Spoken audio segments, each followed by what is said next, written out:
वाह, गुड।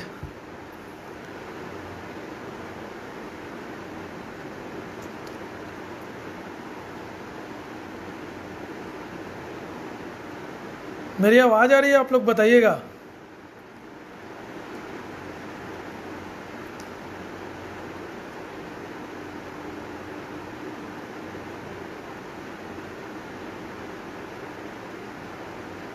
पलक वर्मा जी, अरे गुड।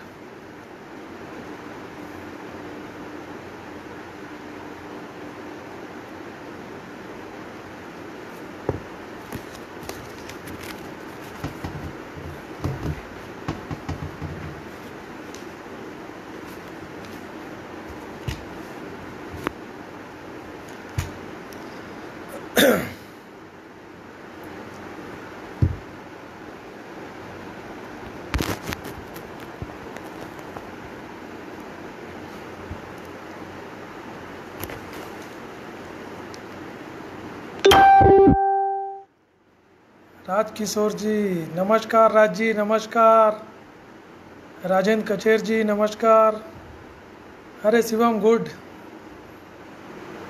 सौरभ गौरव तोमर जी। मेरी आवाज़ आ रही है? आप लोग इस चीज़ को बताइएगा, और मेरी पिक्चर क्वालिटी कैसी है इसको भी बताइएगा, फिर अपन आगे शुरू करेंगे। Good good. जय Krishna Kumar ji, thank you thank you.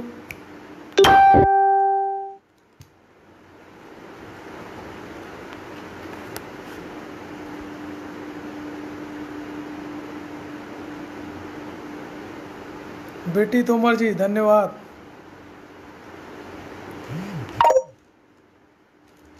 और भी कुछ लोग जुड़ जाएं।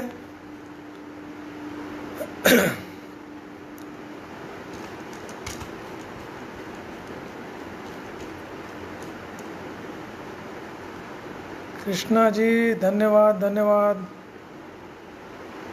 गौरव तोमर जी ओके ओके, क्लियर हो गया। 2-3 लोग बोल दिए क्लियर हो गया, आवाज़ आ रही है।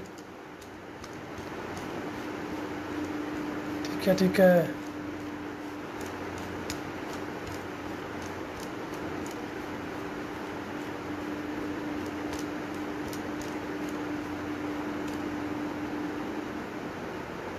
चंद्रकली राजेंद्र कचेर जी ओके, सब सही है, थैंक यू।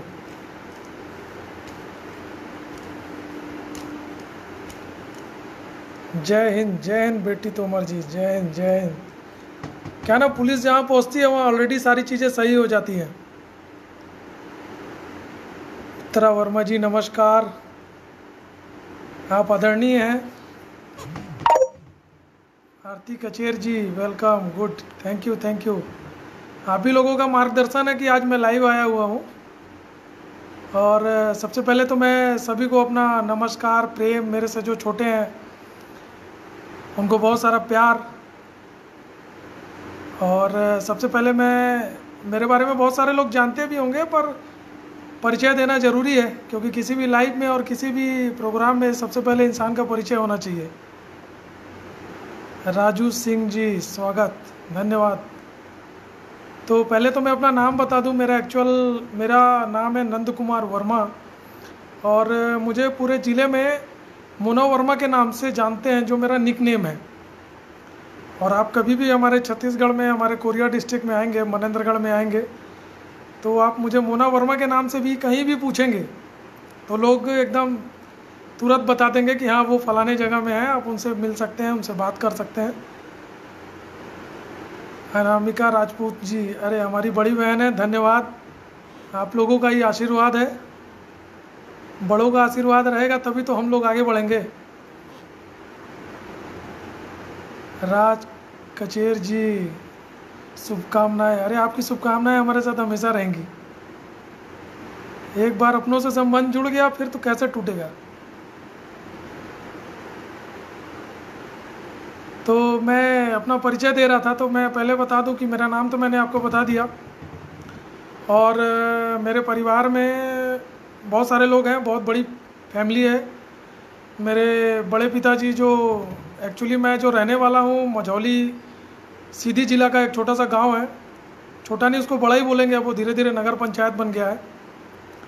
और वहाँ मेरे बड़े पिताजी रहते हैं, जिनका नाम श्री यमुना प्रसाद वर्मा है। और वो राजनीति से बिलोंग करते हैं। और हमारे बड़े पिताजी और मेरे पिताजी, जिनका नाम श्री राम प्रकाश वर्मा है, और ये हमारे दो भाई, बड़े पिताजी दो लोग भाई थे, दो भाइयों के हम 7 भाई हैं।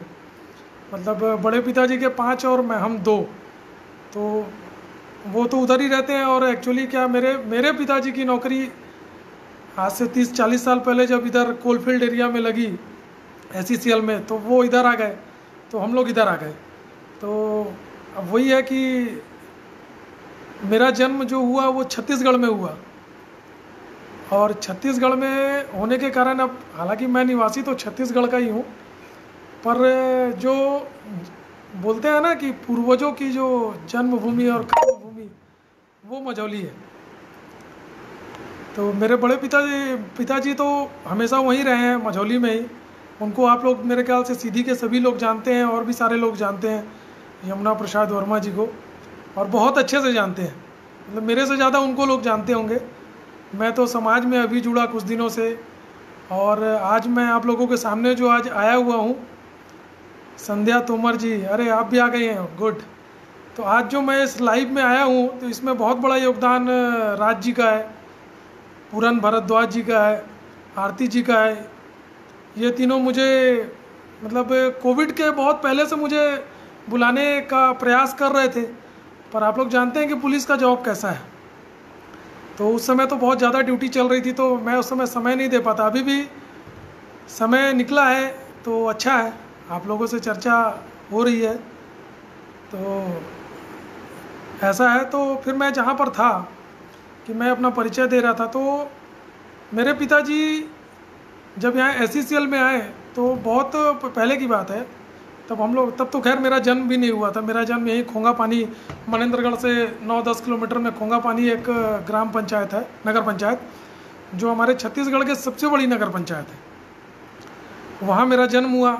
मेरी पढ़ाई पूरी यहीं हुई है, केंद्रीय विद्यालय झगराखांड। और उसके बाद फिर जो मेरा कॉलेज हुआ है वो शासकीय विवेकानंद कॉलेज मनेंद्रगढ़ और लहरी कॉलेज चिरमिरी। यहाँ से मेरा ग्रेजुएशन, PG और सारा मेरा भी जितना भी क्वालिफिकेशन है सब यहीं से हुआ है।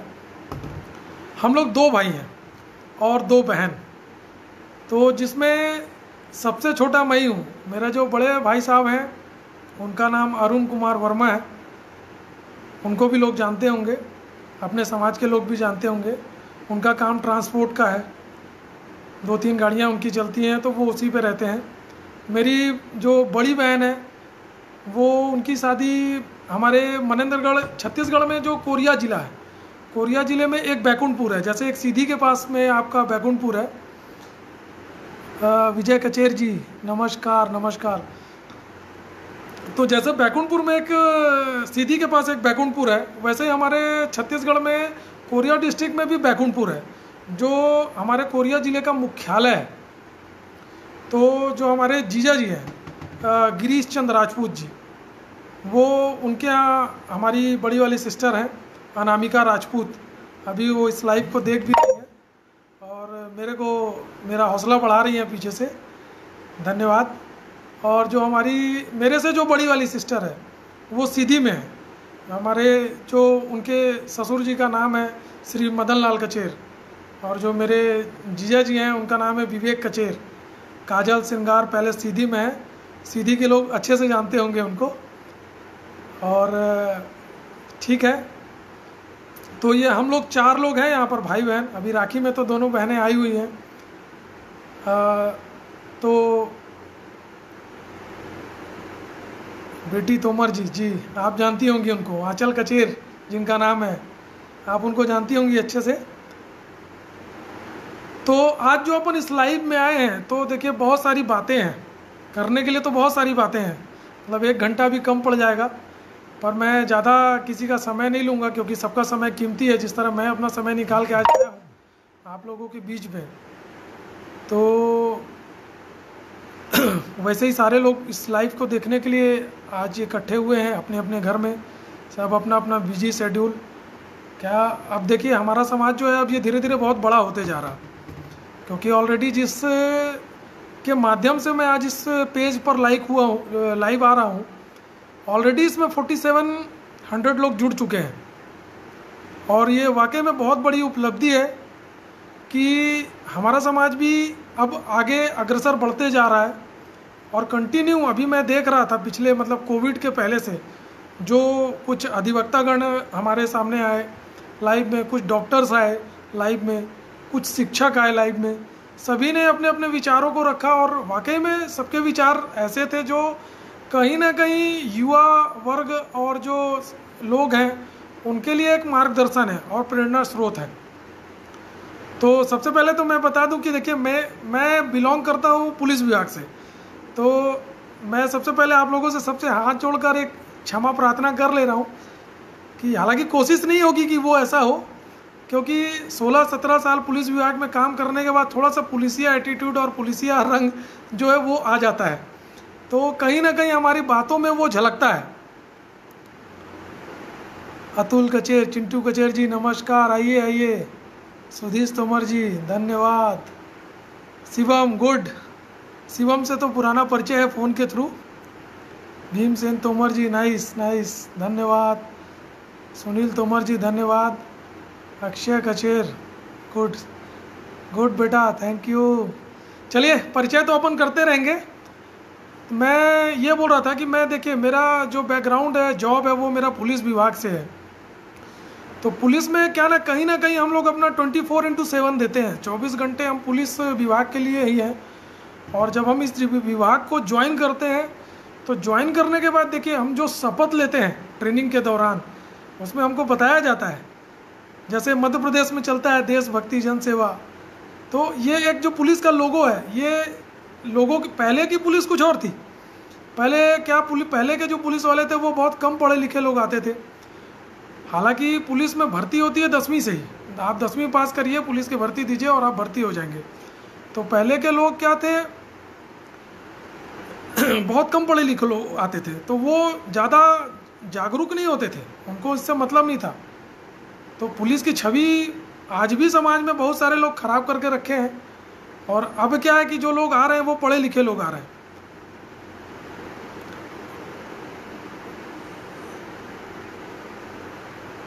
ओके ओके बेटी जी गुड गुड। तो अभी के जो लोग आ रहे हैं वो पुलिस विभाग में भी पढ़े लिखे लोग आ रहे हैं, क्योंकि रोज़गार बहुत कम है, आप लोग भी देख रहे हैं। तो कहीं ना कहीं से जिसको जैसे जॉब मिल रहा है वो सारे लोग अपना पूरा 100% दे के उस जॉब को पाने की कोशिश करते हैं। तो मैंने भी ऐसे ही प्रयास किया था, मेरे को शौक़ नहीं था कभी पुलिस में आने का, क्योंकि शुरू से सारे पूरे परिवार के लोग और हमारे समाज के लोग ज़्यादातर लोग बिजनेस में ही हैं और ज़्यादातर लोगों का चूड़ी का ही काम है, ये सारे लोग जानते हैं।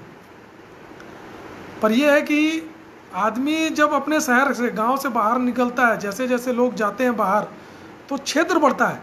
जब क्षेत्र बढ़ता है तो लोगों को का ज्ञान बढ़ता है, ज्ञान बढ़ता है तो लोगों को अच्छा स्कूल मिलता है, अच्छा स्कूल मिलता है तो जानी सी बात है कि जब आप अच्छी जगह जाके रहेंगे तो आपका खाना पीना रहना, जो आपका मार्गदर्शन है, वो सारी चीज़ें सही हो जाएंगी। और जब वो सही होंगी तो आप एक सही लाइन पकड़ेंगे। तो आजकल के बच्चों को वो गाइडलाइन बहुत ज़रूरी है। तो मैं भी जब यहाँ पर आया तो अब हम लोग भी अब सारे लोग पढ़े लिखे लोग हैं। तो अब पुलिस में हमारे साथ तो जितने लोग हैं सब पढ़े लिखे हुए हैं, सब पोस्ट ग्रेजुएट हैं। तो अब हम इन लोगों को जानते हैं। अब हम लोगों को जो हमारे सामने कोई भी मामला आता है, कोई भी केस आता है, तो उस चीज़ को परिस्थिति को समझते हैं कि क्या सही है क्या गलत है। पर एक चीज़ है कि पुलिस कभी भावनाओं पे नहीं जाती, क्योंकि अगर हम लोग भावनाओं पे जाएंगे तो काम नहीं कर पाएंगे, ये आप लोग भी जानते हैं। तो मैं तो सबसे बोलूँगा कि भाई आपके पास भी पुलिस है, आपके अगल में भी बगल में भी थाने हैं, आप वहाँ पर भी कोई पुलिस वाला आपसे मिलता है तो उनका हौसला बढ़ाइए, उनको अप्रिसिएट करिए। क्योंकि अभी पिछले 2 साल से आप लोग जो देख रहे हैं कि कोविड कैसे हमारे देश में एकदम हावी है, तो फ्रंट लाइन में तो जो डॉक्टर्स थे, डॉक्टर के पास पुलिस ही थी जिसके आगे पीछे कोई नहीं था। मतलब 24/7 हम लोग सड़क पर खड़े होकर लोगों से मास्क पहनने के लिए, लोगों को सैनिटाइज़र यूज़ करने के लिए, घरों में रहने के लिए इतना बोले हैं कि जिसकी कोई सीमा नहीं है। फिर भी मैं खुद अपना एक्सपीरियंस बता रहा हूँ। मैं इतना बोलने के बाद भी लोग कभी यहाँ माने नहीं। बहुत सारे लोग हैं, होते हैं, बहुत सारे लोग होते हैं जिनको किसी से कुछ फ़र्क नहीं पड़ता है। आप बोलते रहिए, आपका क्या फ़र्क पड़ता है, आप बोलेंगे और हम तो निकल जाएंगे। आज भी मैं आपके सामने बैठा हूँ तो मैं मास्क नहीं लगाया हूँ, क्योंकि मैं इस कमरे में अभी अकेले हूँ। अदरवाइज़ मैं सुबह निकलता हूँ तो आप विश्वास नहीं करेंगे, मैं डबल मास्क आज भी लगा के निकलता हूँ। डबल मास्क के साथ सैनिटाइज़र यूज़ करता हूँ और दूरी बराबर बना के रखता हूँ, क्योंकि कोविड बता के नहीं आएगा किसी को। और मैं जहाँ पर रहता हूँ मनेंद्रगढ़, मैंने अभी लास्ट जो सेकेंड वेव आया था कोविड का, सेकेंड वेव में आप लोगों ने देखा होगा कि मतलब जो कोविड था बहुत तेज़ी से बढ़ा, इतना तेज़ी से बढ़ा कि लोग संभाल नहीं पा रहे थे। और मैंने तो ऐसे ऐसे लोगों को देखा है यहाँ पर जिनकी डेथ हुई है, जिनके पास पैसे की कोई कमी नहीं थी, जो कुछ भी कर सकते थे पैसे को लेकर, पर वही है, लापरवाही हुई, जान गई। तो मैं तो अभी भी एक रिक्वेस्ट करूँगा कि थर्ड वेव का वेट मत करिएगा। आप लोग जितने भी लोग अभी जुड़े हैं, 36 लोग करीब जुड़ चुके हैं, और इस ग्रुप में हालांकि 4700 लोग हैं, उनको भी जुड़ना चाहिए।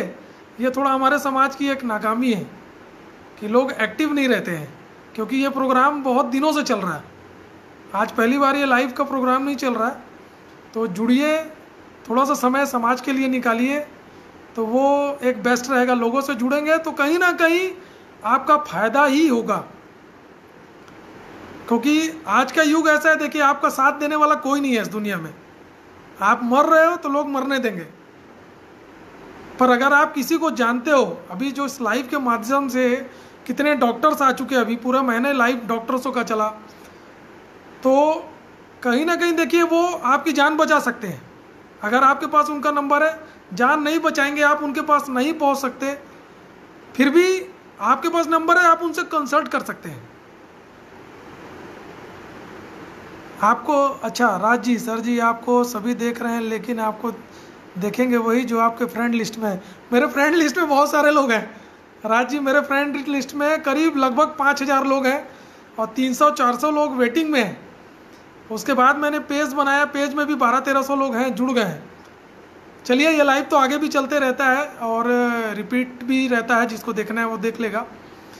पर लाइव का ये माध्यम है कि देखिए, लाइव से कुछ चीज़ आप लोग सीखिए, कुछ आप लोग उसका फ़ायदा उठाइए। अगर ये लाइव चल रहा है तो उसका फ़ायदा उठाइए, क्योंकि अभी जो पूरे महीने डॉक्टर्स लोग आए हैं, उन लोगों के नंबर अभी मेरे ख्याल से समाज में सबके पास है।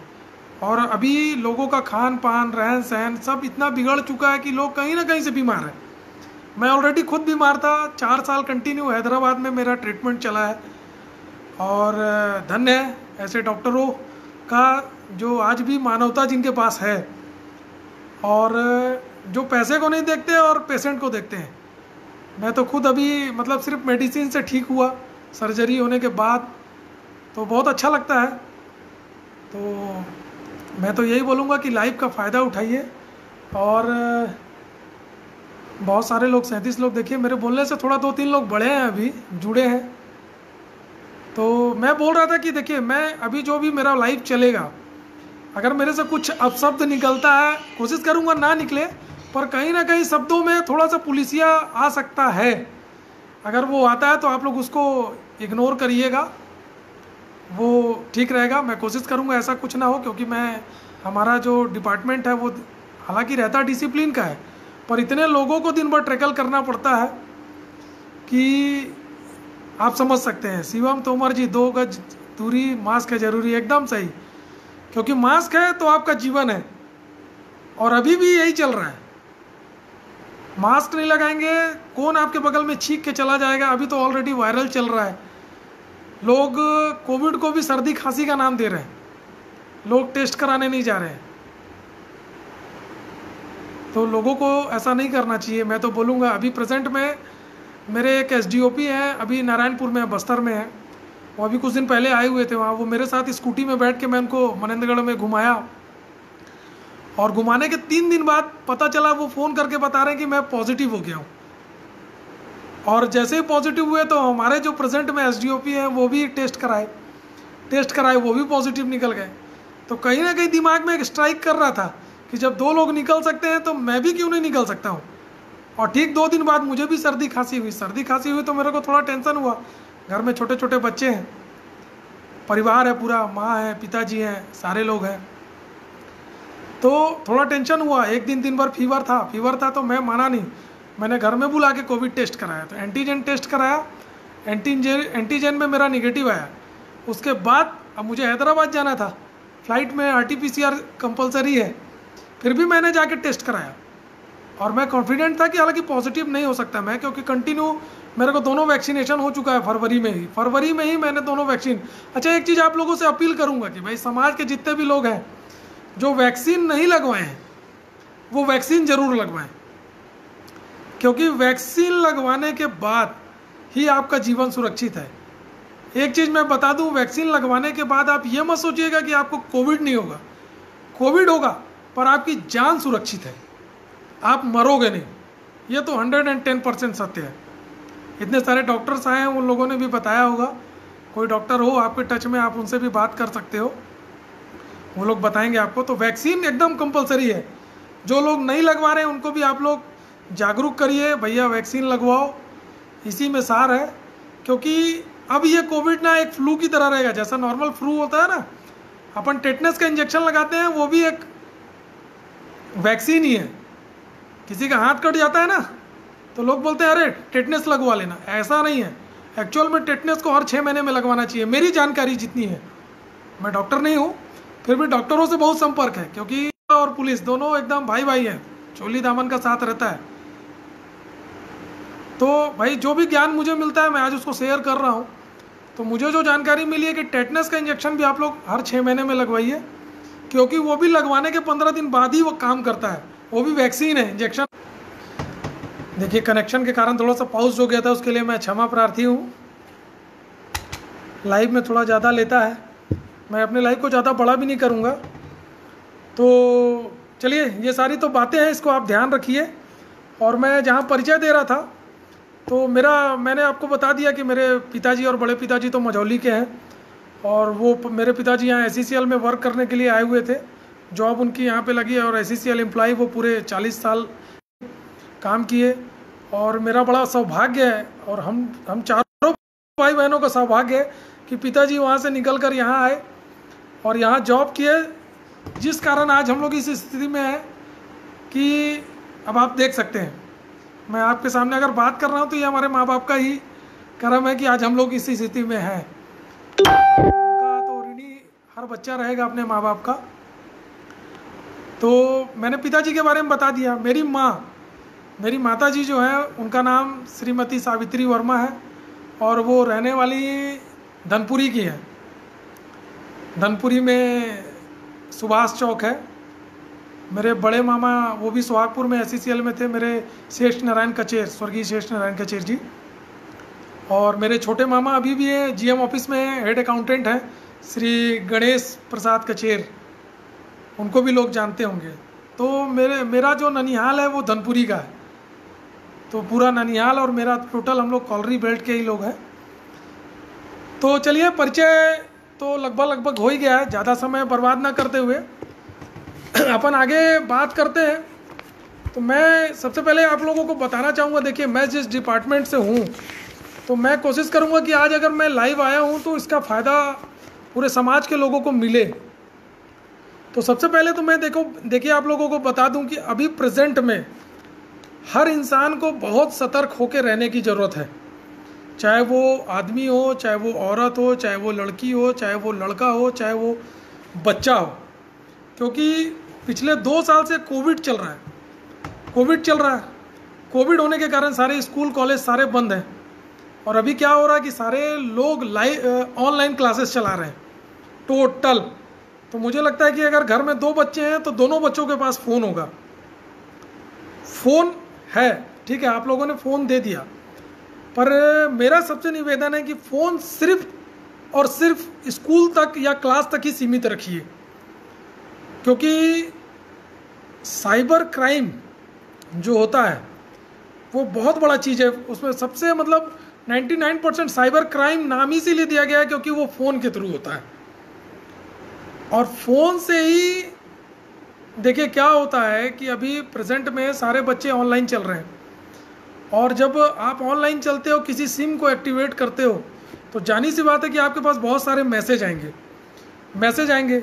और बच्चे क्या करते हैं, सभी बच्चों के पास मेल आईडी है, मेल आते हैं, मैसेज आते हैं, बच्चे हर मैसेज को, लिंक को टच करते हैं, खोलते हैं। तो वो सब गलत है।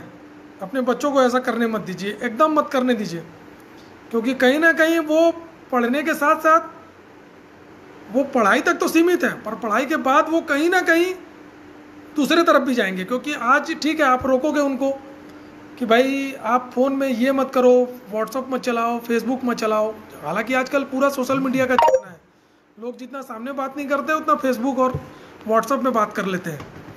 तो ये सारी चीज़ें बच्चों के लिए नहीं है, आप बड़े हो जाइए फिर सारी चीज़ों को यूज़ करिए। तो मैं बता रहा था साइबर क्राइम में क्या होता है कि बड़ों के पास भी मैसेज आता है, हर फ़ोन में मैसेज आता है। आपके पास जो भी नंबर सेव है, अगर उन नंबरों के सिवा किसी के पास भी कोई फ़ोन या कोई मैसेज आता है, आप एकदम मत उठाइए। जिनको आप जानते हैं उन्हीं का कॉल अटेंड करिए, किसी भी मैसेज का रिप्लाई मत दीजिए। अगर आपको कोई लगता है कि ये मेरे काम का नहीं है तो उसको तत्काल ब्लॉक करिए, क्योंकि आपकी थोड़ी सी लापरवाही आपके पूरे बैंक का अकाउंट, सारा पैसा आपका सब कुछ खाली हो जाएगा और आप देखते रह जाएंगे और कुछ नहीं होगा। क्योंकि मैंने बहुत सारे मामलों में इस चीज़ में हम लोगों ने देखा है कि बहुत दूर दूर तक लोग फर्जी फेक अकाउंट खोल के ऐसी ऐसी जगह के अकाउंट खोल लेंगे जिनका नाम ही नहीं आएगा।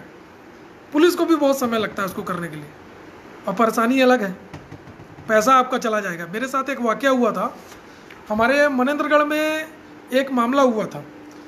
उनका बच्चा बाहर पढ़ता था, तो उसके पिताजी उसको लैपटॉप वगैरह दिला दिए थे। अब लैपटॉप था तो जाहिर सी बात है, बच्चा पढ़ेगा तो मेल आईडी यूज़ करेगा, उसके पास मेल आएगा। उसके पास एक मेल आया और मेल में लिखा हुआ था कि आप 2 करोड़ रुपए जीत चुके हैं, आपको फलाना लिंक हम भेज रहे हैं, आपको 1200 रुपये देना पड़ेगा, आपको वो गिफ्ट आपको मिल जाएगा। अब उस लड़के ने उस लिंक को टच किया, उन्होंने बोला कि आपको फलाना ऐसा ऐसा अकाउंट है, अकाउंट नंबर दिया, उस लिंक में उसने 1200 रुपये डाल दिया। कैसे डाला, उसके पास तो था नहीं पैसा, कुछ पॉकेट मनी के पैसे थे। अच्छा, अपने माँ बाप का इकलौता लड़का, 4-5 बहनें उसकी, मैं नाम नहीं लूँगा किसी का, 3-4 बहनें, किसी की शादी नहीं हुई थी, वो बच्चा 12th में पढ़ता था और उसने 1200 रुपये डाला। उसके बाद फिर मैसेज आया, 1200 रुपये डालने के बाद उसके बाद फिर मैसेज आया, वो पैसा डालते गया, डालते डालते आप विश्वास नहीं मानेंगे, वो बच्चा 8 लाख रुपए डाल चुका था। और ये पैसा कहाँ से आया ये भी बता दूंगा आपको, कि बच्चे के पास जब तक तो पॉकेट मनी थी तब तक वो पॉकेट से देता रहा, पापा पैसा दिया, उसको डाल दिया। पर जब उसका पॉकेट मनी खत्म हो गई तो वो क्या किया, देखिए कहीं ना कहीं लोभ, और कारण क्या था कि उसने 1200 रुपये डाला, वो फंस गया। उसके मन में एक चीज़ आ गया कि मैं 1200 रुपये तो डाल दिया हूँ, तो वो क्या किया, अपने फादर का एटीएम कार्ड को ले लिया और एटीएम से ट्रांजैक्शन करने लगा उसके 16 डिजिट अंक को डालकर। और डालते डालते जब 8 लाख डाल दिया और वो समझ गया कि कुछ नहीं होने वाला है, साइलेंट बच्चा, कुछ बोलने को तैयार नहीं। एक दिन फिर उसके पिताजी का, उसकी बड़ी बहन की शादी लग रही थी, तो उसके पिताजी बोले होंगे कि यार कुछ पैसा निकाल लेते हैं अपन जाके बैंक से। बैंक गए पैसा निकालने, पता चल रहा है कि बैंक में पैसा ही नहीं है। एकदम किसी के अकाउंट से 8 लाख रुपए चला जाएगा तो किसी का भी हार्ट बीट बढ़ जाएगा। अब वो एकदम से शॉक्ड कि पैसा गया कहाँ। तुरंत थाने आए, FIR लिखवाया उन्होंने, 420 तो हो गई उनके साथ, फ्रॉड हो चुका था। ठीक है, हम लोगों ने पूछताछ चालू करने पे फिर वो लिंक पता चला साइबर के थ्रू कि फलाना मेल ऐसा ऐसा हुआ, लड़के ने कबूला उस चीज़ को। देखिए उस बाप के ऊपर क्या बीती होगी कि जिसका जीवन भर का कमाई 8 लाख रुपए चला गया होगा, और किस कारण, सिर्फ बच्चे की एक भूल, उस मेल के कारण। उसने मेल किया, मेल में पैसा डाला। ये बच्चे के साथ नहीं, ये बड़ों के साथ भी हो सकता है। जो बड़े हैं उनको भी मैं बता रहा हूँ कि आप लोग भी एकदम मतलब अपने माइंड को ना एक्टिव करके रखिए, किसी पे भरोसा नहीं करना है। अब ये कलयुग है, लोग बोलते हैं ना ये युग बदल रहा है, हर कोई किसी को लूटने को तैयार है। आप बीच रोड में खड़े रहेंगे, आपको लोग लूट के चले जाएंगे, पता भी नहीं चलेगा। तो इस चीज़ को थोड़ा ध्यान दीजिए, साइबर क्राइम को एकदम पकड़िए, कोई भी ऐसा ना हो और एक विनती मेरी समाज के लोगों से है कि देखिए, अपराध जो होता है ना, अपराध में सबसे बड़ा हाथ होता है अल्कोहल का, शराब का। शराब बहुत ज़्यादा लोग शौकीन हैं, मैं नहीं बोलता कि मत पीजिए, क्योंकि सब अपने अपने में फ्री है, कोई कुछ भी पी सकता है, पर उसको लिमिट। आप ऐसा पीजिए और घर में सो जाइए, पर उतना ही जितना आपको चढ़े ना। आप शराब को पीजिए, शराब आपको ना पीने लगे। इसलिए क्योंकि देखिए, जब अपराध होता है ना, तो 75% अपराध शराब के कारण ही होता है। बहुत सारे लोगों में आप लोग अगल बगल देखे होंगे कि फलाना का पति पी के आया, घर में उससे झगड़ा कर रहा है, शराब पी के चलाए तो रोड में एक्सीडेंट हो गया, गाड़ी संभल नहीं रही है, डेथ हो गया। तो ये सारी चीज़ें आप लोग ध्यान दीजिए। तो एकदम शराब को मैं तो बोलूँगा, हमारे यहाँ भी एक कार्यक्रम चल रहा निजात, जो इसी सब चीज़ों के लिए कि नशा, अल्कोहल, इसको त्यागिए। तो जितने भी लोग देख रहे हैं, मैं तो बोलूँगा आसपास जितने भी लोग हैं, अपने समाज के लोग हैं, बुरा मत मानिएगा मेरी बातें, कुछ लोगों को ख़राब लग रही होगी जो लोग अल्कोहल वगैरह लेते हैं, पर ये अच्छी चीज़ें नहीं है। क्योंकि आप लोग को आश्चर्य होगा कि मैं पुलिस विभाग से हूँ, मैं 17 साल से पुलिस विभाग में हूँ, पर आज तक मैंने कोई भी ड्रग्स, कोई भी अल्कोहल, कोई भी सिगरेट, कोई भी बीड़ी, कोई भी तंबाकू आज तक मैंने यूज़ नहीं किया। दिख रहा होगा मेरे दांतों से। तो मैं भी चाहूँगा कि आप लोग अगर आज मेरे से जुड़े हैं तो मेरी बात को थोड़ा सा मानिए। बड़े बुजुर्ग हैं, वो भी आदरणीय है, मानिए। बच्चे तो माने ही, और ख़ास करके वो बच्चे माने जो बाहर अपने माँ बाप से दूर जाके पढ़ रहे हैं, क्योंकि उनको देखने वाला कोई नहीं है। आप वहाँ पर अपने आप में ही अपने पेरेंट्स हो। आप वहाँ क्या कर रहे हो, आपके माता पिता को कुछ नहीं पता। तो आप लोगों को तो ज़्यादा जागरूक होना चाहिए। युवा वर्ग खास करके ध्यान दे इन सारी चीज़ों को। गाड़ी चलाइए तो हेलमेट का बराबर यूज़ करिए। हेलमेट बहुत लोगों की जान बचाता है, हर किसी की जान बचाता है। हेलमेट रहेगा तो आप मरेंगे नहीं, क्योंकि शरीर के कोई भी अंग में टूट फूट हो जाएगी वो बन जाएगा, सर पे अगर टूट फूट हुई तो वो नहीं बनेगा। तो उसको आप लोग देखिए। और शराब हो गया। और मेरा आज का जो मुद्दा है, मैं लाइव आया हूँ, तो लाइव में मैं सबसे पहले आप लोगों को मैंने कुछ बिंदु लिख के रखे हैं, जिसको हर पेरेंट्स, हर बड़े लोग इस चीज़ को ध्यान से सुने। ये आप लोगों के काम की चीज़ है, बहुत सारे लोग जानते होंगे इस चीज़ को। तो जो सबसे बड़ा चीज़ होता है, देखिए, यौन शोषण आज के युग में सबसे ज़्यादा यही हो रहा। यौन शोषण को मैं अभी खुल के भी बताऊंगा, मैंने कुछ बिंदु लिख के रखे हैं। तो यौन शोषण से क्या होता है, यौन शोषण का मतलब आप लोग क्या समझते हैं? कोई है बताने वाला कमेंट्स में यौन शोषण के बारे में? चलिए कोई बात नहीं। यौन शोषण के साथ मैं बताऊंगा कि देखिए होता क्या है, आज के युग में बड़ों के साथ तो अपराध हो ही रहा है, बड़ों के साथ में बच्चों के प्रति भी अपराध बढ़ रहा है। भाई बच्चे छोटे हैं, उनको कोई बगल वाला खिलाने ले जा रहा है, वो खेल रहा है। अब आपको थोड़ी ना पता है कि वो बच्चा है, बच्ची है आपकी, आप तो गुड फेथ में छोड़ दिए, अरे मेरा पड़ोसी है, उसी के तरह गए खेलने, कुछ नहीं होगा, सुरक्षित हाथों में है। पर ऐसा नहीं है। माँ बाप को छोड़कर आपका बच्चा किसी के हाथ में सुरक्षित नहीं है, आपके घर वालों के हाथ में सुरक्षित है। तो मैं सभी को बोलूँगा कि भाई बच्चों के प्रति जो बढ़ते हुए अपराध हैं उसको भी समझिए, क्योंकि आप बड़े हैं, आप किसी को भी बुला सकते हैं, आप किसी को भी बोल सकते हैं, पर वो 4 साल का, 5 साल का, 10 साल का, 12 साल का बच्चा किसी को कुछ भी नहीं बोल पाएगा, ना किसी चीज़ में आपत्ति कर पाएगा। तो मेरा जो आज का बिंदु है वो है गुड टच और बैड टच। ये हर पेरेंट्स को अपने बच्चों को बताना चाहिए गुड टच और बैड टच क्या होता है। माँ बाप सिर्फ इस चीज़ पे ना रहें कि बच्चे को अच्छा पहनाना है, अच्छा खाना पीना खिलाना है, अच्छी शिक्षा देना है, ये सारी चीज़ें तो हैं, ये तो आप करोगे ही, पर इसके साथ में आप अपने बच्चों से ऐसा व्यवहार रखिए कि बच्चे आपको ये बोलें कि अगर उनके साथ कुछ गलत हुआ है तो भी आपको बताएं, कुछ सही हुआ है तो वो तो बताएंगे कि पापा आज मेरे साथ ऐसा हुआ, मम्मा मेरे साथ ऐसा हुआ है। तो ये सारी चीज़ें, बैड टच और गुड टच, इसके बारे में बताइए। आप अपने बच्चों से बात करिए, बच्चों को समझाइए कि बेटा बैड टच और गुड टच क्या होता है। और ये वही चीज़ है कि बहुत सारे पेरेंट्स अपने बच्चों को ये सारी चीज़ें बताते नहीं हैं और बताना ज़रूरी नहीं समझते। कहीं ना कहीं ज्ञान का अभाव इसको बोल सकते हैं अपन। तो ये बहुत ज़रूरी है, क्योंकि इसको जब आप बताएंगे, अपने बच्चों से संकोच भी करते हैं कि हम अपने बच्चों से ये सारी चीज़ें क्यों बताएंगे, कैसे बताएंगे। ये ऐसा नहीं है, आप उनको बताओगे नहीं तो आपका बच्चा, सोचिए, यौन शोषण का शिकार हो सकता है आपका। और बच्चे होते भी हैं, इसलिए होते हैं क्योंकि देखिए होता क्या है, बच्चों को नहीं पता रहता है ना कि उनके शरीर में बहुत सारे ऐसी चीज़ें हैं, आँख, कान, हाथ पैर तो आप देख लेते हो, पर कुछ ऐसे प्राइवेट पार्ट्स भी होते हैं जिनको माँ बाप ही देख सकते हैं और बच्चा ही देखता है। तो उनके बारे में बताइए आप उनको कि भाई आपकी अगर बेटी है 7 साल 8 साल की है, उसको पता होना चाहिए कि मेरे पेरेंट्स ने मुझे बताया है कि मेरे कोई पैर को टच करे या मेरे कोई गाल को टच करेगा तो मुझे मना करना है।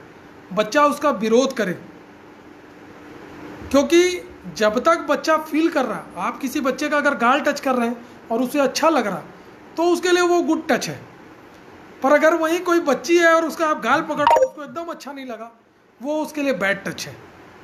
कहीं ना कहीं वो बच्ची थोड़ा मानसिक रूप से बोलेगी कि नहीं ये गलत मेरे साथ हो रहा, पर वो विरोध नहीं कर पाएगी क्योंकि आपने उसको कुछ बताया नहीं है, उसको फील नहीं होगा, उसको कंफर्ट फील नहीं होगा।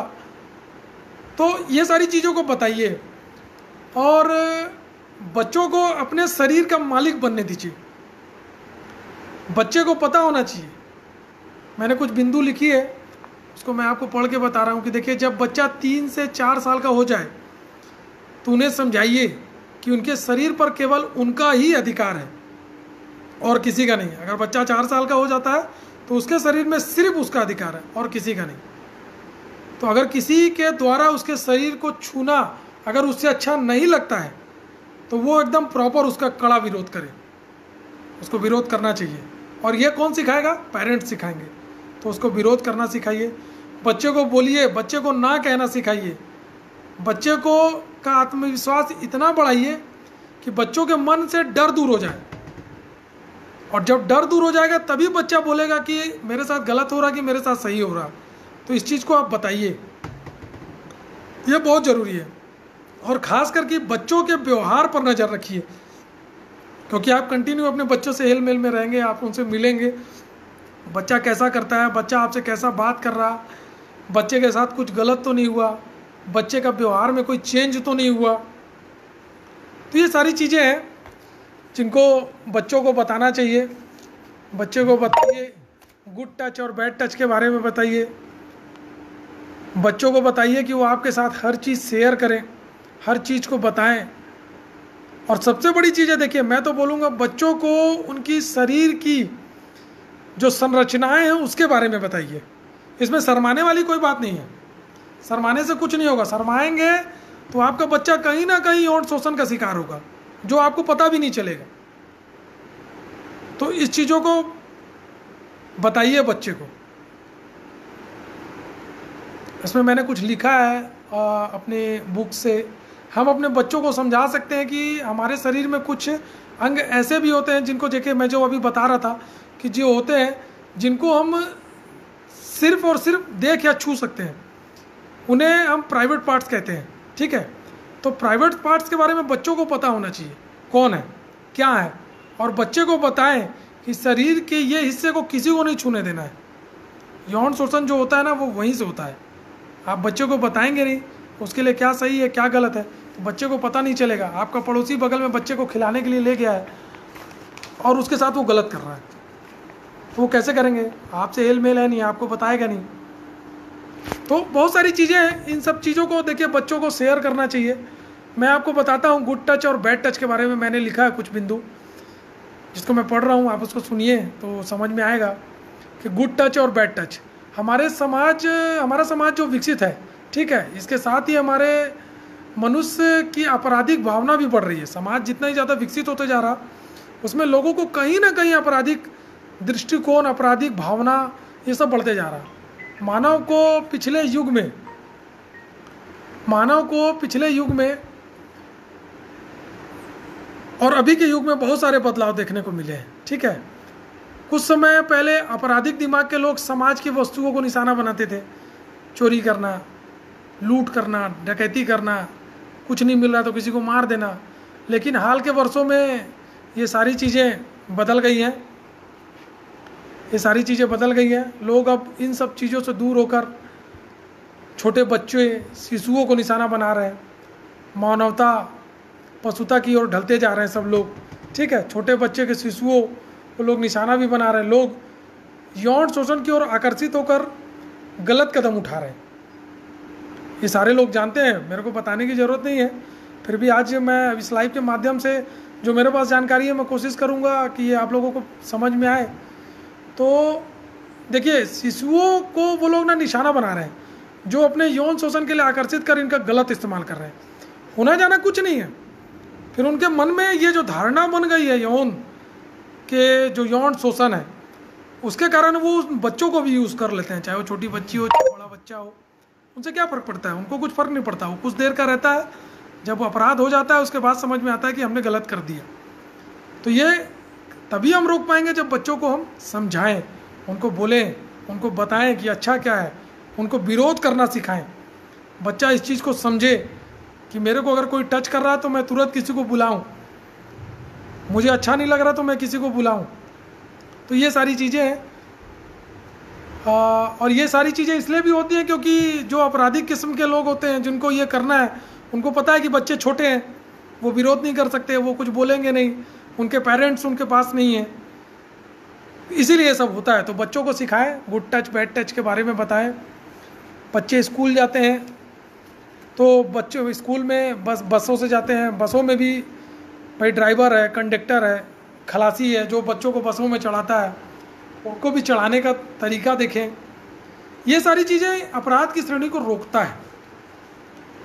तो ये तो हो गया गुड टच बैड टच, ये सारी चीज़ें हैं।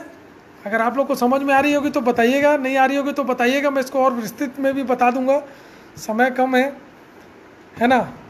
कभी हम किसी सम्मेलन में या कहीं मिलेंगे तो इसमें चर्चा कर लेंगे। तो आज तो इस लाइव के माध्यम से मेरे को बहुत लोग, सारे लोग और भी जान गए होंगे। और सबसे बड़ा चीज़ है कि देखिए, आज जो भारत में और हमारे देश में, हमारे राज्य में, हमारे आसपास में महिलाओं के संबंधी बहुत सारे अपराध हो रहे हैं। तो उसको भी रोकना हमारा ही काम है। तो उसके लिए क्या करना पड़ेगा? महिलाओं को जागरूक करना पड़ेगा, क्योंकि महिला संबंधी अपराध भी बहुत ज़्यादा बढ़ रहे हैं। लड़कियां बाहर जाती हैं पढ़ने, तो उनको एकदम से मत छोड़िए। और लड़कियों को भी चाहिए कि वो अपने माँ बाप का विश्वास बना के रखें। ऐसा नहीं है कि हम कहीं जा रहे हैं, कहीं दोस्तों के साथ बैठ के, आप जो भी कर रहे हैं अपने माँ बाप से शेयर करिए। आप किसी ऑटो में बैठ रहे हैं, किसी के साथ जा रहे हैं, तो अपने माँ बाप को एकदम बताइए कि मैं फ़लाना फ्रेंड के साथ जा रहा हूँ या जा रही हूँ, या मम्मी मुझे इतना टाइम लगेगा। आजकल सबके पास फ़ोन है, और सारी चीज़ों को बताइए। तभी देखिए हम कहीं ना कहीं अपराध को रोकेंगे तो एक अपने आसपास में एक अच्छा वातावरण हम विकसित करेंगे। तो बातें तो बहुत सारी हैं। भरत कुमार जी नमस्कार, आपका भी, आप लाइव देख रहे हैं। कुछ सुझाव होंगे तो मुझे बताइएगा, क्योंकि देखिए पुलिस और वकील का चोली दामन का साथ है भाई। हम जो लिखते हैं उसी पर आप आर्गूमेंट करते हैं, उसी पे बहस करते हैं। अच्छा है कि हमारा समाज आज बहुत आगे बढ़ रहा और अच्छे अच्छे पदों में लोग हैं। और एक चीज़ मैं कहना चाहूँगा, अपने समाज के जो युवा वर्ग के लड़के हैं उनको मैं कहना चाहूँगा कि आप एकदम थोड़ा भी नशे की तरफ मत जाइए। आपका जो ध्यान है, आप एक लक्ष्य बनाइए कि मुझे ये करना है। आप जब तक लक्ष्य नहीं बनाएंगे, आप उस चीज़ में कभी सक्सेस नहीं हो पाएंगे। ये मैं 110% लिख के दे सकता हूँ। इसलिए दे सकता हूँ क्योंकि 16 साल का मेरा अनुभव है। जब मैं पुलिस विभाग में नहीं आया था तो मैं भी एक छोटी सी दुकान में बैठा करता था। जॉब का कोई भी वो नहीं था कि मैं जॉब ही मुझे करना है। पर यह है कि अगल बगल के लोग कहते थे कि अरे केंद्रीय विद्यालय में पढ़ा है, इसके साथ के पूरे लड़के आउट ऑफ इंडिया हैं, ये कुछ नहीं कर रहा है, ये खाली दुकान चला रहा। थोड़ा सा मुझे संगीत में भी शौक़ है, तो लोग मुझे कहते थे, मम्मी पापा को कहते थे, कह रहे ये तो खाली नाचने गाने वाला बनेगा। तो मैंने ये सारी चीज़ों को सुना तो थोड़ा अपसेट हुआ। मैं बोला चलो एक बार अपन भी ट्राई करते हैं, लोगों को जवाब देना तो ज़रूरी है। और मैंने एक ट्राई किया, फर्स्ट अटेम्प्ट किया, और आप विश्वास नहीं करेंगे, मैं जनरल से फाइट किया और जनरल में टॉप 3 पर मैं था। मतलब रिटर्न फिजिकल सारी चीज़ों को देने के बाद। और वो मैं जानता हूँ कि मैं उस चीज़ को इसलिए क्लियर कर पाया क्योंकि मैंने एकदम धैर्य बना लिया था कि मेरे को इसको क्लियर करना है। और आप विश्वास नहीं मानोगे, मैं जिस साल भर्ती दिया था उस साल मात्र 19 जनरल की सीट आई थी।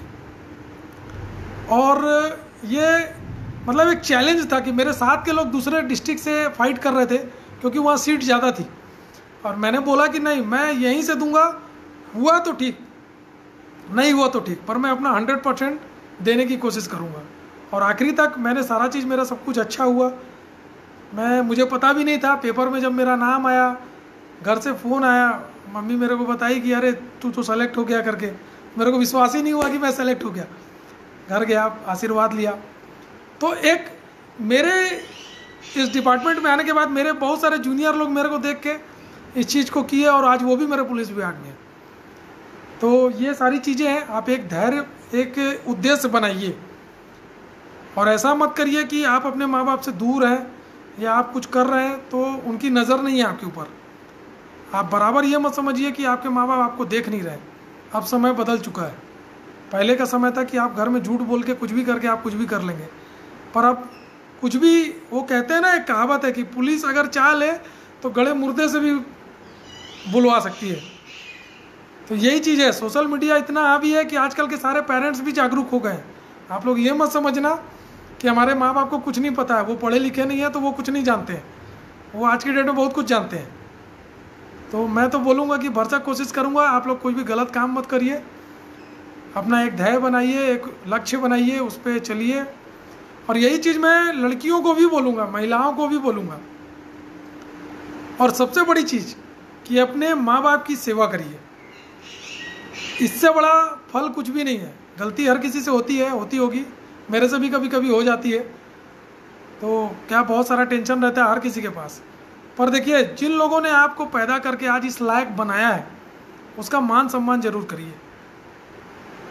मैं भी करता हूँ, मेरे से भी कभी कभी गलती हो जाती है, पर बाद में बड़ा अफसोस होता है कि मैंने मम्मी को ऐसा क्यों बोल दिया, मुझे नहीं बोलना चाहिए था। क्या है कि जब हम छोटे रहते हैं ना तो हम बहुत सारी चीज़ों को करते हैं, गलत भी करते हैं, अच्छा करते हैं। आप उस चीज़ को सोचिए कि जब आप छोटे थे तो आपके माँ बाप ने भी आपको कितना इग्नोर किया होगा। आप उनको गलती से मार दिए होंगे, आप उनके गलती से उनका कुछ सामान तोड़ दिए होंगे, पर उन्होंने कभी आपको पीटा नहीं होगा। उनको यही बोला होगा कि अरे बच्चा है, चलो ठीक है। तो अगर वो बड़े हैं, अब आप उस लायक हो गए हो कि आप उनको अब अपनी सेवाएं दो, तो अगर उनसे भी कुछ होता है तो इसका गलत नहीं निकालना चाहिए किसी को। और ये मैं चाहूँगा कि हमारे समाज के सारे लोग इस चीज़ को अपने अंदर लाएं। अच्छा पहनिए, अच्छा खाइए और अपने माँ बाप की अच्छे से सेवा करिए, ये सबसे बड़ा चीज़ है, क्योंकि इसी में सार है और बाकी सब बेकार है। कोई दुनिया में साथ देने नहीं आएगा। और एक चीज़ और बोलूँगा कि जब भी आप कभी बाहर निकलते हैं तो एक बात अपने दिमाग में बैठा कर निकलिए कि बाहर निकलने के बाद हर वो शख्स जो आपके सामने है वो आपका शत्रु है। भरोसा कभी किसी पर मत करिए। अगर आप भरोसा नहीं करेंगे तो आप सक्सेस रहेंगे 110%। ये आप मेरी बात को नोट कर लीजिए। अगर आपने किसी को पे भी भरोसा किया, आप बस में सफ़र कर रहे हैं, आपके बगल की सीट में कोई आके बैठ गया, जानी सी बात है बैठेगा तो वो आपसे दोस्ती यारी बढ़ाएगा, आपसे परिचय बढ़ाएगा। आप उसके बारे में कुछ जानते नहीं हो, चार अच्छी बातें की, कुछ निकाला बैग से, खिला दिया, आपका बैग लेके चला गया, आप तो सो गए, आप हो गए ना घटना के शिकार। तो इस चीज़ को मतलब एकदम दिमाग में बैठा लीजिए, सेल्फ इंडिपेंडेंट बनिए। मैंने जो अभी बच्चों के लिए बोला ना कि बच्चों को बताइए कि वो अपने शरीर का खुद मालिक है, वैसे आप भी अपने शरीर के मालिक हो। सब आपके दिमाग में है, आपको क्या करना है क्या नहीं करना है। तो सामने वाले को एकदम मौका नहीं देना है कि वो हमारे ऊपर हावी हो। वो बोलते हैं ना, first impression is last impression. तो अपना इंप्रेशन इतना बना के रखिए कि सामने वाला आपके ऊपर कभी हावी ना हो पाए। मैं गारंटी देता हूँ आप कभी फेल नहीं होंगे, कभी भी फेल नहीं होंगे। बहुत सारी चीज़ें हैं। अच्छा हाँ, मैं एक चीज़ और बोलना चाहूँगा। लगभग देखिए समय कैसे बीत जाता है पता ही नहीं चलता है। मैंने इतना दिन अभी सोशल मीडिया में मैं भी बहुत दिन से जुड़ा हुआ, करीब 10-12 साल हो गया। अपने परिवार में ये समाज ग्रुप जो चल रहा है, कचेर समाज का जो ये चल रहा है, अच्छा है, बहुत ही अच्छा है कि सारे लोग इसमें जुड़ रहे हैं। और भी लोग को जोड़ें समाज में। जितने लोगों को जोड़ेंगे हमारा समाज उतना ही बढ़ेगा। और अच्छा है कि बहुत सारे लोग पढ़े लिखे लोग आ रहे हैं, अपने समाज के हित के लिए लोग आ रहे हैं, अच्छी अच्छी बातें बता रहे हैं। तो मेरे को थोड़ा एक चीज़ इसमें ख़राब लगी, मैं अपनी बातें, अपनी व्यक्तिगत बातें आप लोगों को बता रहा हूँ। मेरे को ख़राब ये लगा कि देखिए हमारा जो कचेर समाज है, मतलब मेरी जो जानकारी में है, अखिल भारतीय कचेर राजपूत महासभा, उसमें जो हम लोग कचेर और कचेरा लिखते हैं, ये मेरी जानकारी में है कि लगभग जितने भी राज्य होंगे, मेरे राज्य छत्तीसगढ़ में, तो हम ओबीसी में आते हैं। जो कचेर और कचेरा है वो ओबीसी में आता है, अन्य पिछड़ा वर्ग। और मैं अक्सर देखता हूँ, ये सारी चीज़ें बताने वाली नहीं है, सब लोग जानते हैं, पर बहुत सारे अपने व्हाट्सएप में ग्रुप हैं, बहुत सारे अपने सोशल मीडिया में, फेसबुक में बहुत सारे ग्रुप बने हुए कचेर समाज के, जिसमें आए दिन ये सब झगड़ा चलते रहता है। ये अच्छी चीज़ नहीं है। मैं समाज के सभी लोगों को, चाहे वो बड़े हों चाहे छोटे हों, बहुत सारे आदरणीय लोग हैं हमारे समाज में, पूरा एक सब महासभा का गठन किया गया है। अगर उसमें किसी को पदाधिकारी बनाया गया है तो लोग कुछ सोच समझ के बनाए होंगे और उनके अंदर कुछ ना कुछ काबिलियत होगी, तब उनको उस पद पर रखा गया है। तो मैं तो कहूँगा कि अपने समाज में जितने भी लोग हैं और हमारे समाज का जो ग्रुप बना हुआ है, जो महासभा है, उसके पदाधिकारी हैं, अगर वो कुछ बोलते हैं तो उनकी बातों का मान और सम्मान रखिए। मैं किसी पद में न हूँ, न कभी रहूँगा, मैं जानता हूँ, क्योंकि मैं ऐसे विभाग से हूँ कि मैं पद में नहीं रह सकता। पर वो सारी चीज़ें क्या, देखिए हम कहीं भी बैठ के सोशल मीडिया ओपन करते हैं, देखते हैं तो हमारे साथ में 4 लोग और देखते हैं, तो वो भी पूछते हैं क्या कैसा ग्रुप है, क्या कैसा चल रहा है। अगर वो भी कोई इस चीज़ को पढ़ेगा तो इसमें कहीं ना कहीं बदनामी हमारे समाज की है। तो ये सारी चीज़ें मैं तो बोलूँगा, निवेदन करूँगा लोगों से, अपने समाज के लोगों से, कि ये सारी चीज़ें मत करिए। क्योंकि हर, देखिए सरनेम किसी का कुछ भी हो सकता है, क्योंकि भारत में बहुत सारी भाषाओं को मान्यता प्राप्त है, बहुत सारी जाति है, बहुत सारा धर्म है और बहुत सारे लोग हैं। और हमारे समाज में ही हम एक जगह तो एकत्रित नहीं है। कुछ लोग यहाँ देखिए छत्तीसगढ़ में हैं, रायपुर में हैं, कुछ लोग सीधी में हैं, कुछ लोग सतना में हैं, कुछ कटनी में हैं, कुछ लखनऊ में हैं, कुछ ग्वालियर में हैं, कुछ दिल्ली में हैं, कुछ गोरखपुर में हैं, कुछ बम्बई में हैं। तो इस तरह पूरे भारत में हमारे जो समाज के लोग हैं वो फैले हुए हैं। और जानी सी बात है कि जो जहाँ पर बसा हुआ है वहाँ का सरनेम सबका अलग अलग है। कोई तोमर लिखता है, कोई राजपूत लिखता है, कोई कचेर लिखता है, कोई कंचकार लिखता है, कोई सोलंकी लिखता है, बहुत सारे सरनेम है। सरनेम से कुछ नहीं होता, आप अपने जाति को पहचानिए कि हम क्या है। कुल मिला के तो हम कचेर ही है ना। जो जाति, देखिए हमारे यहाँ छत्तीसगढ़ में कचेर कचेरा को जो अनुभाग खंड दिया हुआ है ओबीसी का, उसमें 42वें पायदान में इसको दर्शाया गया है और उसमें स्पष्ट उसको उल्लेख किया गया है कि 42 नंबर पर जो कचेर कचेरा समाज है वो ओबीसी में आता है। और मेरे ख्याल से ये बहुत सारे और भी राज्यों में ऐसा होगा, कुछ राज्यों में जनरल में डाला होगा, क्योंकि हर स्टेट का देखिए अलग नियम, अलग लॉ चलता है। मध्य प्रदेश छत्तीसगढ़ तो एक है, मध्य प्रदेश छत्तीसगढ़ पहले भी एक था। और यहाँ जो पुलिस एक्ट भी चलता है, जो नियम कानून संशोधन है, अब धीरे धीरे थोड़ा थोड़ा बदलाव आते जा रहा, नहीं तो पहले सब दोनों एक ही था। तो इन सारी चीज़ों को मत करिए, मेरा ऐसा मानना है। क्योंकि हमारे समाज में देखिए, मैं खुद अभी कुछ दिन पहले मैं 3-4 ग्रुप में जुड़ा था, व्हाट्सएप के 3-4 ग्रुप में मेरे पास ज्वाइनिंग के लिए आया, मैंने ज्वाइन किया, पर मैं देखा कि ये थोड़ा मज़ा नहीं आया। लोग क्या ना, देखिए ऑलरेडी हर कोई आदमी अपने काम में परेशान है, हर किसी के पास काम है, कोई बिना मतलब नहीं बैठा है, तो हर कोई काम कर रहा है, हर कोई के पास समय नहीं है। अगर कोई आपका मैसेज खोल के देख रहा तो वो बहुत बड़ी बात है। और अगर मान लीजिए मेरे को ही ले लीजिए, मैं दिन भर ड्यूटी पे रहता हूँ, शाम में या किसी भी टाइम में मैसेज को खोला और खोलते साथ मैं देखूँ कि ग्रुप में अरे साला झगड़ा हो रहा है, तो किसका मन पड़ेगा बताइए। उस ग्रुप के बाकी लोगों की जो अच्छी बातें भी रखना चाह रहे हैं उनको भी आदमी नहीं देखेगा, उनको भी इग्नोर करेगा। तो ये सारी चीज़ें नहीं होनी चाहिए।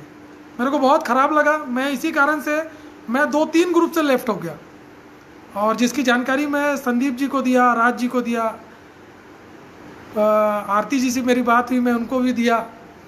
ज़्यादा तो लोगों से तो बात होती नहीं है, पर ये 3-4 हैं, पूरन भरद्वाज जी हैं जो मेरे को सुन रहे हैं, वो बहुत कुछ अपने समाज को यहाँ पर संभाल के रखे हुए हैं। और हकीकत है, मैं फैक्ट मेरे को जितनी जानकारी है, देखिए मैं बोलूँगा कि पूरन भरद्वाज जी, आरती कचेर जी, राज जी अपने सीधी में हैं, 3-4 लोग हैं, अभी मेरे प्रोग्राम को लाइव देख रहे थे बहुत सारे लोग। इन लोगों का बहुत योगदान है अपने समाज को इस क्षेत्र में आगे बढ़ाने का। और मैं तो बोलूँगा कि अगर ये लोग कुछ बोलते हैं तो कुछ सोच समझ के बोलते हैं, तो इनकी बातों को पहले गौर करिए, चर्चा करिए। अगर दिक्कत होता है तो सबके पास सबका नंबर है, उनकी पर्सनल फ़ोन में बात करिए। अगर आपको आपत्ति है तो उस पोस्ट को हटाया जा सकता है, ऐसा नहीं है। पर ऐसे अब 4700 लोग अगर इस ग्रुप में जुड़े हुए हैं, 4700 लोगों के बीच में अगर कोई अपशब्द बोलेगा या किसी के साथ कमेंट्स करेगा तो वो अच्छा नहीं लगेगा, क्योंकि कहीं ना कहीं और भी लोग हमारे समाज को देख रहे हैं। तो मैं तो बोलूँगा कि समाज के लोग अगर एक हो रहे हैं तो अच्छा है, इसको एकता को बनाइए और लोगों को बताइए, जागरूक बनिए। सबसे बड़ी चीज़ है, देखिए जागरूक बनिए। आप जागरूक नहीं बनेंगे तो आप हर तरफ से लॉस में जाएंगे। आज आप जागरूक नहीं बनेंगे, आप समाज में 4 लोगों को उटपटांग बोलेंगे, अब सब बोलेंगे, तो कल आप किसी फंक्शन में खड़े होंगे तो आपको कोई पूछेगा नहीं। अपनी छवि ऐसी बनाइए कि लोग आपका मान सम्मान करें। आप कहीं पहुँचे तो आपके लिए कुर्सी खाली हो, तब तो आपका मान सम्मान है। मेरी ये सोच है, मैं तो मानता हूँ कि अपनी छवि को ऐसी बनाइए कि आप 4 लोग के बीच में जाएं तो लोग खड़े हो जाएं, लोग इतना बोलें कि अरे हाँ यार। और मैंने इस चीज़ को अपने क्षेत्र में बनाया है। मैं देखिए पुलिस विभाग में मैं बहुत बड़ा अधिकारी तो नहीं हूँ, और क्या है कि मैंने इस डिपार्टमेंट में जब मैं आया था तो मैं जनरल से फाइट करके आया था। तो जनरल का सीट, ये हमारा जो छत्तीसगढ़ है, ये थोड़ा आदिवासी क्षेत्र है। आदिवासी क्षेत्र होने के कारण यहाँ पर वो ST SC की ज़्यादा सीटें निकलती हैं, जिस कारण मैं अभी तक तो ASI हो गया रहता। तो अभी मेरा डिपार्टमेंटल एग्ज़ाम है प्रेजेंट में, अभी 6 सालों बाद डिपार्टमेंट ने उसको निकाला है। तो मैंने इतनी छवि तो बनाई है कि अगर मेरे आसपास लोग मुझे सम्मान देते हैं, मैं इस चीज़ को बोलता हूँ, तो यही चीज़ मैं अपने हर समाज के लोगों से चाहूँगा कि चाहे वो कोई भी हो, अगर वो खड़ा हो तो उसको आदर भाव से लोग बात करें, उसका सम्मान करें। अपनी छवि ऐसी बनाइए समाज में कि कहीं भी प्रेजेंट में कार्यक्रम हो तो देखिए, अब ये जो लाइव का प्रोग्राम चल रहा है तो बहुत सारे लोग एक दूसरे से जुड़ रहे हैं, रिपीट भी देखते हैं, ये टेलीकास्ट बाद में भी चलेगा, लोग इसको भी देखेंगे। मेरे को जो लोग नहीं जान रहे होंगे वो भी आज जान जाएंगे कि आज मैं भी आया हूँ, क्योंकि ये लाइव बहुत दिन से चल रहा था। मेरे को बहुत पहले राज जी ने और पूरन भरद्वाज जी ने, आरती जी ने, संदीप जी ने बोला कि आप आइए लाइव, पर कोविड के कारण मैं नहीं आ पा रहा था। पर आज मौका इनकेस लगा है तो अब मैं आप लोगों के सामने हूँ, और आप ही लोग का सहयोग है। आप लोग 38-40 लोग करीब करीब बीच बीच में देख रहे हैं, बहुत बड़ी बात है, और मेरे को सुन रहे हैं। मेरी बातें अगर कुछ ख़राब लग रही होंगी तो बताइएगा, अच्छी होंगी तो भी बताइएगा भाई। आप लोगों का कमेंट्स ही मेरे कॉन्फिडेंस को और आगे बढ़ाएगा, और मेरा कॉन्फिडेंस बढ़ेगा तो जानी सी बात है कि मेरे समाज के लोग मुझसे मिलेंगे तो मैं उनका कॉन्फिडेंस बढ़ाऊंगा, तो वो बहुत अच्छी चीज़ें होंगी।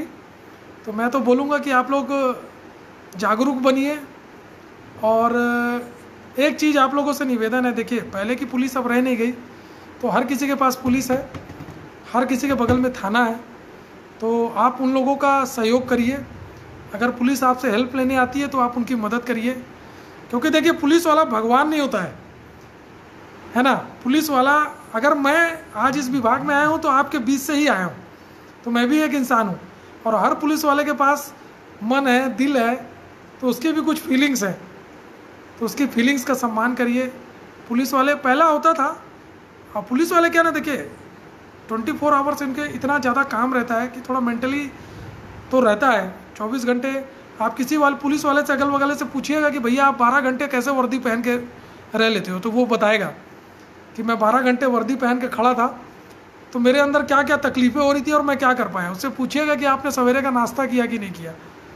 तो थोड़ा पुलिस का सम्मान करिए और अपने बड़ों का सम्मान करिए, और किसी को कुछ देखिए समय बहुत ज़्यादा होते जा रहा, जितना भी मेरे ज्ञान होगा मैं कोशिश करूँगा बताऊँ, और मेरी बातें कैसी लगी उसको भी बताइएगा। पर मैंने देखिए मेरी बातें जो भी लगी वो तो XYZ है, क्योंकि मैंने बोल दिया, आप लोगों ने सुन लिया।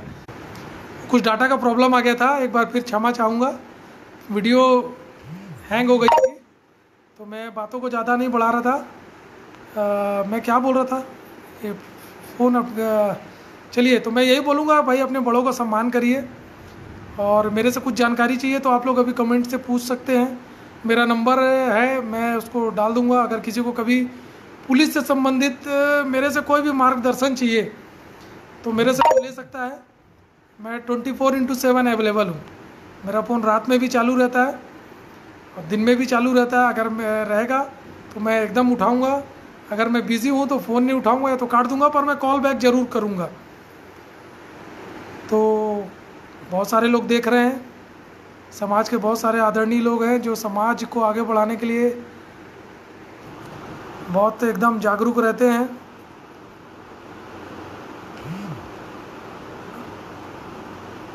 राजेंद्र वर्मा जी, अरे धन्यवाद धन्यवाद जिया जी, आप भी देख रहे हैं बहुत। हाँ, राज जी ने एक कमेंट डाला है, हमें गर्व है आप जैसे पुलिस प्रशासन के जवानों में। वाकई में एक चीज़ तो बोलूँगा, पुलिस का जॉब बहुत टफ होता है, नो डाउट। बहुत कुछ झेलना पड़ता है, बड़े अधिकारियों का सुनना पड़ता है, पब्लिक का सुनना पड़ता है, प्लस घर में सुनना पड़ता है, तो जिम्मेदारियाँ तो बहुत रहती हैं। मैंने एक शब्द बोला ना कि हम लोग भी आप लोगों के बीच से ही है, हमको पराया मत समझिए, अपने बीच का समझिए। और मैं आप लोगों को एक चीज़ तो बताना भूल गया कि मैं शादीशुदा हूँ। मेरी शादी क्या नाम है, परिचय को बहुत लंबा नहीं किया। मैं देखा बहुत सारे लाइव प्रोग्राम में परिचय बहुत ज़्यादा लंबा हो जा रहा था, पर अब क्या है कि बहुत सारी चीज़ें हो गई, तो मैं बता देता हूँ कि मैं शादीशुदा हूँ। मेरे 2 बच्चे हैं, एक 2 साल का है जिसका नाम आरव है, और एक छोटा है अभी 5 महीने का है, रुद्राक्ष, रुद्र बुलाते हैं। मेरा ससुराल जो है वो रैकवाड़ा में है। मेरे ससुर जी का नाम सुरेश तोमर है, मेरी सास का नाम रेखा तोमर है, वो उनको भी आप लोग जानते होंगे। अभी प्रेजेंट में वो लोग भोपाल में रहते हैं, रहने वाले रैकवाड़ा के हैं। और मैं और मेरा परिवार तो, मैं तो जब से पैदा हुआ हूँ तो मैं यहीं पर हूँ, और मननगढ़ में पढ़ाई लिखाई मेरी सब यहीं केंद्रीय विद्यालय से हुई। और आप लोगों का ही आशीर्वाद है कि आज मैं 16-17 साल से पुलिस विभाग में काम कर रहा हूँ, और अच्छा काम कर रहा हूँ। कभी किसी चीज़ की दिक्कत नहीं हुई। बीच में तबीयत ख़राब हुई थी, वो भी पूरे बड़े बुजुर्गों का आशीर्वाद था, बड़े पिताजी का, मेरे पिताजी का, मेरे माताजी का, इन्हीं का आशीर्वाद था कि आज मैं आप लोगों के सामने फेसबुक पर लाइव हूँ। क्योंकि देखिए, माँ बाप का आशीर्वाद अगर किसी के साथ नहीं है तो उसके पास कुछ नहीं है। तो कुछ हो ना हो, माँ बाप का आशीर्वाद बहुत ज़रूरी है। तो सबका है भाई, सबके पास माँ बाप है। सब अपने बड़ों का सम्मान करिए, चाहे वो आपसे बड़ा हो। छोटों का भी सम्मान करिए, मैं तो बोलता हूँ, क्योंकि छोटों का सम्मान करेंगे तो वो आपको सम्मान देगा। अगर आप किसी को आप करके बुलाएंगे तो वो आपको आप करके बुलाएगा। अगर आप उसको बोलेंगे ए क्या कर रहा है, तो वो भी बोलेगा ए। तो ऐसा होता है। तो जागरूक बनिए, और किसी को कुछ बोलना हो तो बताएं, या आप लोग आज्ञा दें तो फिर लाइव को समाप्त किया जाए, क्योंकि मेरी बातें ख़त्म नहीं होंगी, बहुत दूर चलेंगी। क्योंकि क्या ना, हम लोगों का काम ही है ये लोगों को समझाना। बहुत सारे मामले आते हैं, घर में विवाद मत पैदा करिए, एक दूसरे का सहयोग करिए, बाहर में जितना हो सके विवादों से दूर रहिए, गाड़ी चलाइए तो हेलमेट का उपयोग करिए, मोबाइल फ़ोन बहुत सोच समझ के यूज़ करिए। बच्चों को फ़ोन ज़्यादा मत दीजिए, सिर्फ उतना ही दीजिए कि बच्चे जहाँ तक सीमित हैं, एकदम फ्री हैंड मत छोड़िए। और अच्छा, एक चीज़ आप लोग अभी देखे होंगे कि अभी बीच में फ़ोन वगैरह भी फूट रहा था, ये हकीकत है, फ़ोन फूटता है। और आप लोगों का जो भी फेसबुक, अभी प्रेजेंट पे एक अपराध चल रहा है बहुत ज़्यादा सोशल मीडिया में, कि आप लोग जितने भी लोग हैं फेसबुक यूज़ करते हैं, अपने फेसबुक को हमेशा लॉक करके रखिए। क्योंकि अभी बहुत सारे ऐसे मामले आ रहे हैं कि हर किसी का फेसबुक, आपका प्रोफाइल पिक्चर सामने वाला यूज़ करके उसका नया फेक आईडी बनाकर एक दूसरे से मैसेंजर में पैसा मांग रहे हैं और लोग पैसा दे भी दे रहे हैं। तो आप लोग थोड़ा सतर्क रहिएगा, जितने भी लोग हैं अपने अपने फेसबुक अकाउंट को यूज़ नहीं कर रहे हैं तो बंद करके रखिए। और मैं तो बोलूँगा कि उसको लॉक करके रखिए। व्हाट्सएप पे भी गलत मैसेज मत करिए और गलत शब्दों का प्रयोग मत करिए, क्योंकि छोटी छोटी शब्दों से आपके ऊपर अपराध कायम हो सकता है, आप लोग अपराध की श्रेणी में आ सकते हैं। तो किसी को कुछ मत बोलिए। और ख़ास करके मैं तो बोलूँगा कि देखिए, अपना समाज भी बहुत जागरूक है और बहुत पढ़े लिखे लोग हैं। ये जो अपने ग्रुप में ये सब चलता है ना, उटपटांग वाली बातें, ये सब एकदम मत करिए, क्योंकि कोई किसी से कम नहीं है। समाज अपनी जगह है, पर हर इंसान की अपनी प्रतिष्ठा है, हर इंसान अपने दम पे जी रहा है। तो किसी भी इंसान की प्रतिष्ठा को चोट मत पहुंचाइए, ठीक है। हमारे समाज में बहुत सारे लोग जुड़े हैं और मैं अब क्या बोलूँ, ये बोलना ये सब ठीक नहीं लगता, पर हर किसी का सम्मान करिए। जो भी जुड़ा है उसका सम्मान करिए। पहले उसके बारे में जान जाइए, उसकी जाति क्या है, उसका धर्म क्या है, वो कहाँ से बिलोंग करता है, उसके पूर्वज कौन है, तब उसके बारे में कमेंट्स करिए। और झगड़ा मत करिए ग्रुप में, अपने समाज को आगे बढ़ाइए। हमारे समाज में बहुत अच्छे लोग हैं जो अक्सर सेवा भाव से लोगों को भी जागरूक करते रहते हैं। मैं अक्सर देखता हूँ, मेरे पोस्ट को भी देख रहे हैं उत्तरा वर्मा जी, मेरा निवेदन है, प्रणाम है आपको। आप सीधी में बहुत एक्टिव रहती हैं और बहुत सारे सोशल फंक्शन में आप जाते रहती हैं, मैं आपका फेसबुक देखता हूँ। कृष्ण कुमार जी, आपका भी बहुत सहयोग है अपने समाज को बढ़ाने के लिए, तो आपका भी बहुत बहुत धन्यवाद। मैं तो सिर्फ धन्यवाद ही कहूँगा। पंकज तोमर, गुड, बहुत सारे लोग हैं। किसी को कुछ पूछना है तो बताइए, नहीं तो फिर लाइव को समाप्त करें, क्योंकि सबके पास बहुत सारा काम रहता है। राज जी को मैं बोल दूंगा, मेरा नंबर को वो ग्रुप में डाल देंगे या फिर अपने समाज में डाल देंगे। किसी को कभी भी पुलिस से संबंधित कुछ ज़रूरत पड़े कभी भी, तो आप मेरे से बात कर सकते हैं। मैं पूरी कोशिश करूंगा कि आप लोगों का मार्गदर्शन करूं, सहयोग करूं।